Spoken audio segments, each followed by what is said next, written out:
How to change Spotify profile picture. If you want to personalize your Spotify profile, changing your profile picture is a quick and easy way to start. First, open the Spotify app on your mobile device and tap on the Home tab. From there, tap your profile icon in the top left corner to open your account overview. Next, tap on View Profile.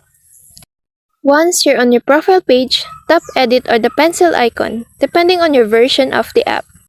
Here, you'll see the option to change your display name and profile photo. Tap on the photo section, and your phone will prompt you to either take a new picture or choose one from your gallery. Just pick the image you like, confirm it, and it will instantly update as your new Spotify profile picture. This image is what other users will see when they visit your profile, especially if you're sharing playlists or collaborating with friends.